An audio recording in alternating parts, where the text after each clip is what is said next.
There's been an outpour of questions asking us whether is it necessary to pursue BCom with ACCA. So in this video, we're going to cover a few topics. One, is it necessary to pursue any graduation along with ACCA?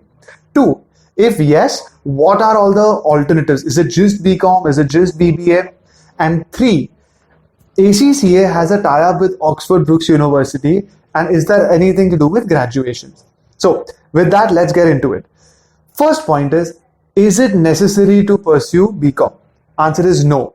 You can pursue ACCA after your grade 10, grade 12 and not pursue any form of a bachelor's degree, which means you can just after 12th only focus on ACCA and complete your qualifications and move ahead. Now that being said, Zell, at least from our side, we recommend do not do that. The ability to say that you're a graduate has a huge impact on your career launch. In spite of most graduations they seem to be redundant.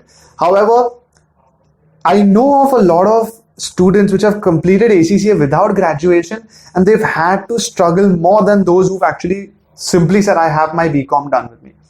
So once again, is it necessary? No. But is it recommended? Yes. By the way, guys, hold on.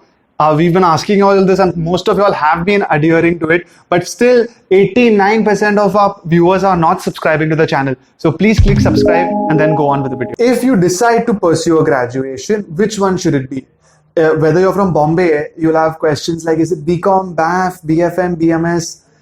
And if you're from other cities like Delhi, Bangalore, the question then comes up is, should I do BBA or BCom? So at the outset, guys, let me make this very clear because I know a lot of you all have this question. First of all, it barely makes any difference. When I say barely makes any difference in terms of the syllabus, in terms of the difficulty, whether you do BCom or BBA or BAF or BFM or BMS, the effort you need to put in is almost the same. There is, for example, if you've done BCom plus ACCA and I'm doing BBA plus ACCA, and for example, Zen is doing BAF plus ACCA, the effort that all of us have to put will be almost the same.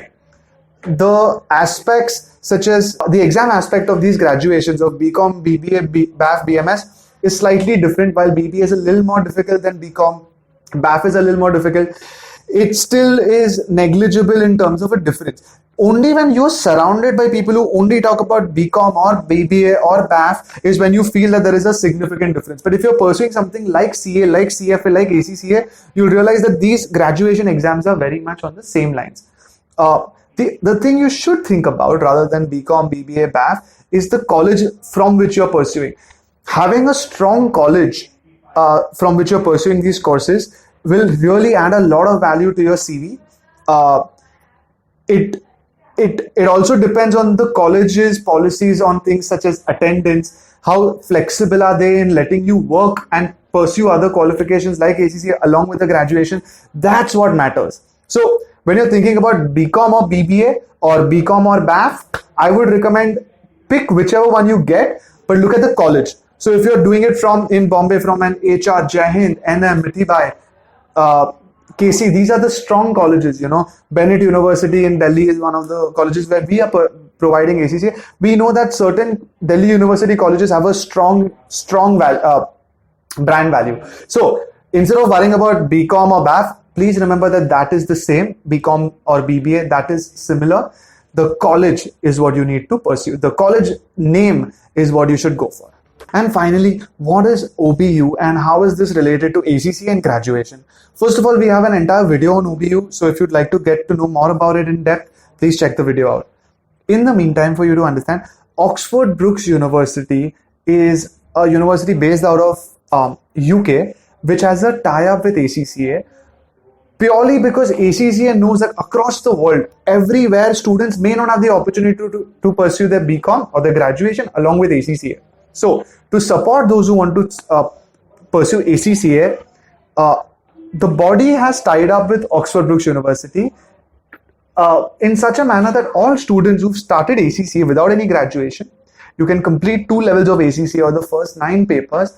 And if you complete that, you can just submit a research paper. And if that is passed, you attain a BCom, a bachelor's degree which is a bachelor's in science. So in other countries, they don't have bachelor's in commerce or business administration the way we have in India. They have bachelor's in science in applied accounting. Now that's the it's basically a BCom equivalent, which you get without attending 3 years of college, without actually having to give these exams. It's just one research paper that you complete because there is a collaboration between Oxford Brookes University and ACCA. So if you decided to not pursue BCom, whether you're in India or not, you can start ACCA, finish 9 papers, and then just achieve a bachelor's degree as a shortcut because of this ACCA tie-up. Lastly, that being said, because we've again helped a lot of students attain this OBU, this Oxford Brookes University degree, we still recommend that if you're from India, we suggest start your BCom, start your ACCA, and then on top of that, add the OBU qualification. So when you graduate, you actually graduated with a triple qualification, which is your usual BCom or BBA or BAF from India, your ACCA, and the Oxford Brookes University. Combine any of these combinations, and our final recommendation is, along with ACCA, get your graduation. It will matter a lot whether you look for jobs in India or overseas. So with that being said, I hope we've covered majority of the basic questions that any of you all would have. BCom, BAF, BFM, BBA, all of them are similar. Go for it and try and complete ACCA along with your graduation.